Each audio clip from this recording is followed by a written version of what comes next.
orphan boy, and he had a meadow that was left to him, and he wanted to build a wall around his meadow.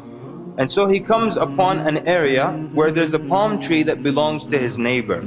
So in order to build around that palm tree, his wall would not become straight, and therefore it would become weak.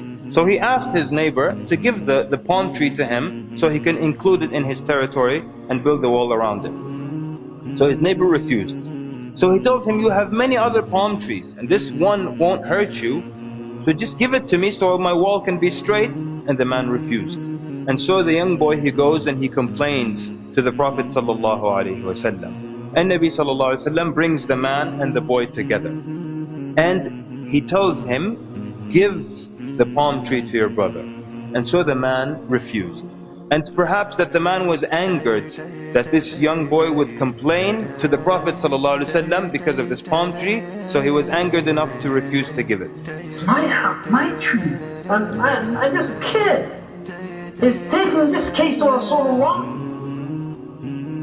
So when the man said, La ya Rasulullah, I'm not giving it to him, tears came from the eyes of that yatim.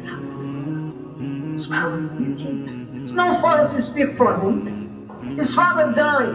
Rasulullah cannot use his authority over this man because this is haqq. Give the palm tree to your brother, وَلَكَ الْجَنَّةِ, and you will have al-Jannah, you will have paradise.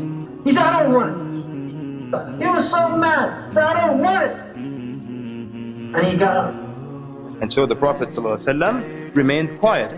Because how else can you entice someone when they refuse paradise? What else can you say greater than that? So from the people that were at that gathering was the great companion Abu Dahdah radiallahu anhu. He came close to Rasulullah and said, Ya Rasulullah, if I purchase that tree back, can I get the same offer? Rasulullah sallallahu alayhi wa sallam gave him that proof. Yes. He had a meadow that belonged to him in Medina that everybody knew.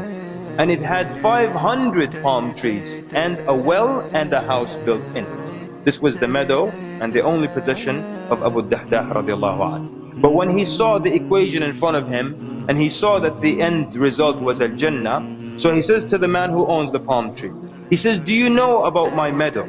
And the man's answer, he says, is there anyone in Medina who doesn't know your meadow? Meaning it was that popular and it was that great. He tells him, will you exchange this one palm tree of yours for my entire meadow? It is yours for that tree. Abu Bakr was like, are you out of your mind? You know, are you intoxicated? What's wrong with you? He asked the people, be a witness. And the man accepted in front of the Prophet ﷺ. And immediately Abu Dahdah tells the young boy that he can keep the palm tree. Then he turns immediately to the Prophet ﷺ and he says, O Prophet of Allah, is there a palm tree in paradise for me right now in Al-Jannah? Is there a palm tree for me right now? It's so close for him. And Nabi sallallahu alayhi wa sallam said, كم من عذق رداح في الجنة لأبي الدحداح كم من عذق رداح في الجنة لأبي الدحداح. And Nabi sallallahu alayhi wa sallam is saying, how many of the idq, which is the part of the palm tree that bears the fruit itself, how many of these full parts are right now in Al-Jannah for Abu Dahdah? The narrator says the Prophet ﷺ didn't repeat it once, he didn't repeat it twice, he kept repeating it until Abu Dahdah got up and left that gathering. And then he goes where his wife and his children are, and he calls her.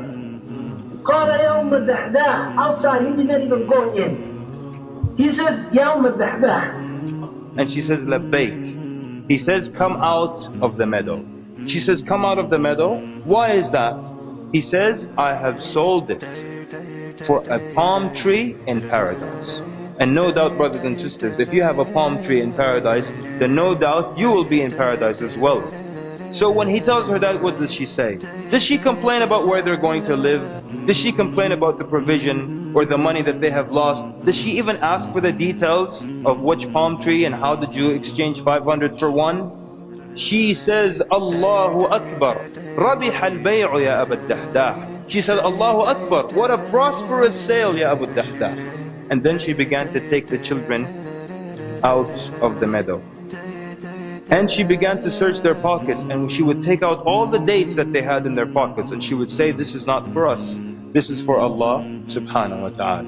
So brothers and sisters, this is how the righteous before us felt that paradise was close. This is how they sacrificed anything in order to do something for the sake of Allah.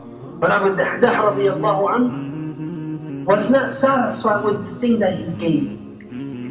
In the Battle of Uhud, when Rasulullah sallallahu alayhi wa sallam was injured, when Utbah bin Abi Waqqas threw a rock on the face of Rasulullah sallallahu alayhi wa sallam, broke his tooth, cut his lip open on the right side, and then Abdullah bin Qami'ah, he came from behind and Rasulullah is injured from that rock on his face, and he hit him so on his shoulder.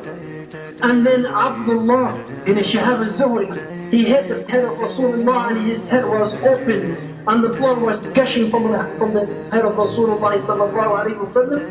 Every time Rasulullah could not get up, could not stand up. And every time that an army approached, Rasulullah would say to them, who is my neighbor in Jannah?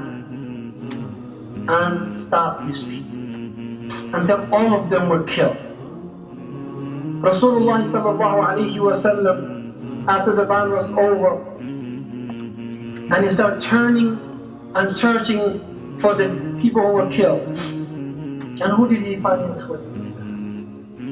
He found Abu Dahdah killed. Abu Dahdah been killed. Rasulullah sallallahu alayhi wa sallam, he kneeled down and he looked at him and he said, Kam li Abi Dahdah min itqin wa rahim fi Jannah. He said, now, how many trees in Jannah for Abu Dahdah? How many trees in Jannah for Abu Dahdah? ولكم صدقت مودتي وبكم ألوذ وأستعين يا صحب ما لي غيركم يا رفعتي دنيا ودين ولكم صدقت مودتي وبكم ألوذ وأستعين يا صحب ما لي غيركم يا رفعتي دنيا ودين حتما سنذكر مجلسا جمع الشباب المخلصين وسنذكر